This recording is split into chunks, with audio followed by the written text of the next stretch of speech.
Hello, welcome to my channel. If you're new here, my name is Beck, and today we're going to be talking about the disappearance of Kirste Gordon and Joanne Ratcliffe.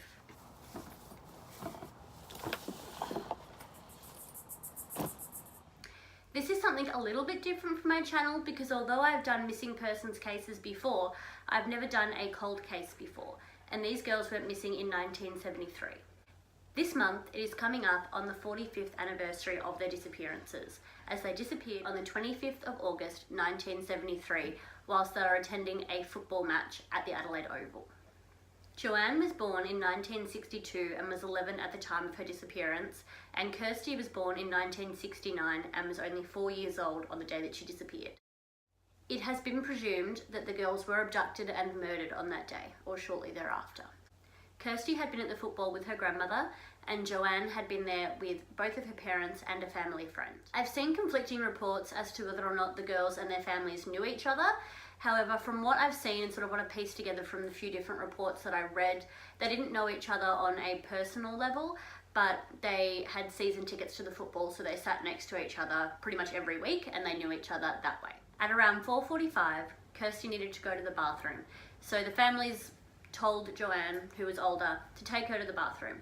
When the girls didn't arrive back, the families obviously got really worried and they all split up and started looking at different parts of the oval for the girls, with I think it was the grandmother staying in the seats in case the girls returned. Over the next 90 minutes, there was multiple sightings of the girls with an unidentified man, and it's been said that Joanne looked really worried, she was really distressed, but everyone sort of presumed it was just a young girl sort of having a bit of a tantrum and that it wasn't anything to be too alarmed about. But it was concerning enough that after the pictures came out of the girls when they went missing, it triggered in people's memories that they'd seen these two girls with this man. The last confirmed sighting of the girls was on Port Road, a short distance from North Adelaide train station. The descriptions given by various witnesses of this man that was last seen with the girls very closely matched the description of the man that was last seen with the Beaumont children, who went missing from Glenelg Beach in 1966. There are two men whose names constantly pop up in different articles as potential suspects in this case. Confusingly, they have very similar names, so I'm going to do my best not to get them muddled up. We have Arthur Stanley Brown and Stanley Arthur Hart. Arthur Stanley Brown was an Australian man that was charged with the 1970 murder of Judith and Susan McKay in Townsville. He is believed to have been in the area when Joanne and Kirste disappeared. Stanley Arthur Hart, a former army clerk and part-time butcher, has been confirmed by police to be a key suspect in their investigation. He lived in the area of Adelaide Oval. He was a dedicated North Adelaide fan who was said to have very, very rarely miss a game that they were playing. He's also been reported to be a pedophile. He was interviewed many times by police over the years before his death in 1999. There's a few properties that Stanley Arthur Hart had access to that police have since investigated. One property in particular was one that in the year of 1973 he pretty much had unrestricted and unmonitored access to. This particular property, which was located in Prospect, had an underground bunker that was said to be big enough to fit 4 adults inside of. And sometime between 1973 and 1975, that bunker was filled in.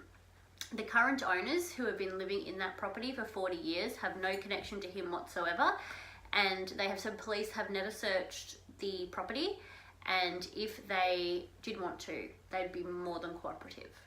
Another property that has been investigated in relation to Hart is one in Yatina.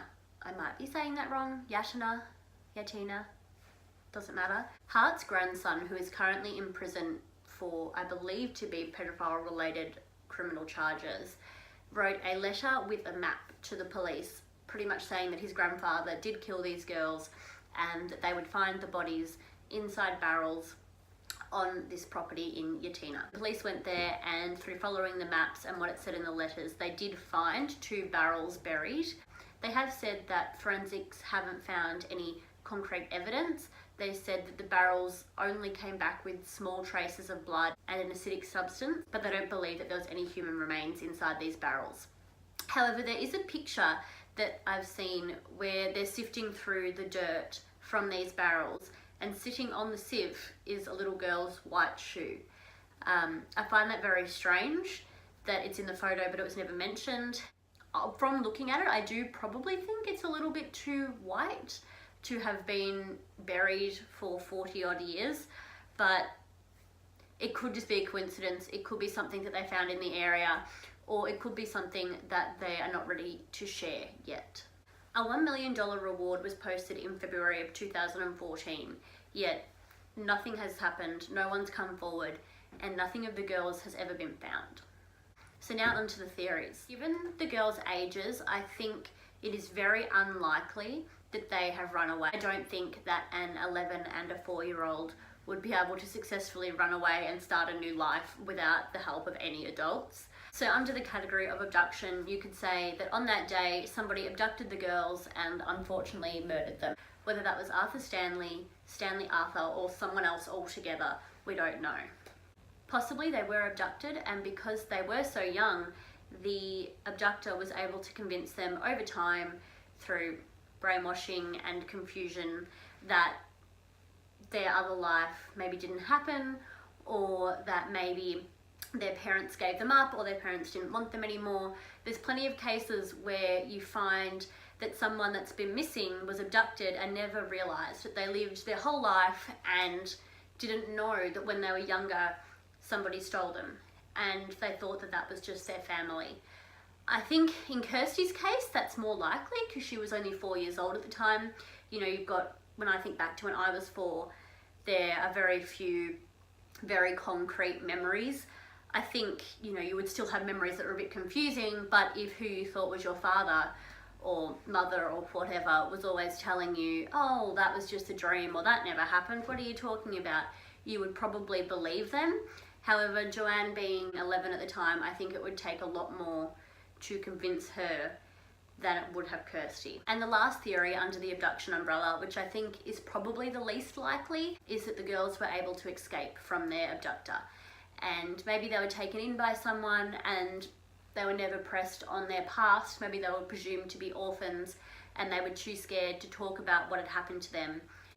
They just pushed that down and went on with their lives, not wanting to maybe cause any danger to their parents. You know, maybe their abductor let them go, or they escaped, but they were told by him, you know, if you ever get out, I'm going to come after your family, and they didn't want that. So maybe they just went on, found somebody that took care of them, and they never spoke of it for fear of what would happen to their families.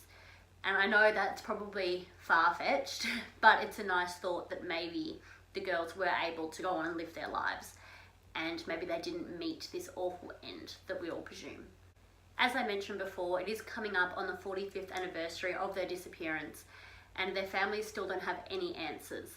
If you did enjoy this video, or you did find it interesting, please do share it to get the girls' stories out there, and give me a thumbs up and leave me a comment down below to let me know if there are any other cases you would like me to cover. I hope you have a good day, stay safe, and I'll see you next time. Bye.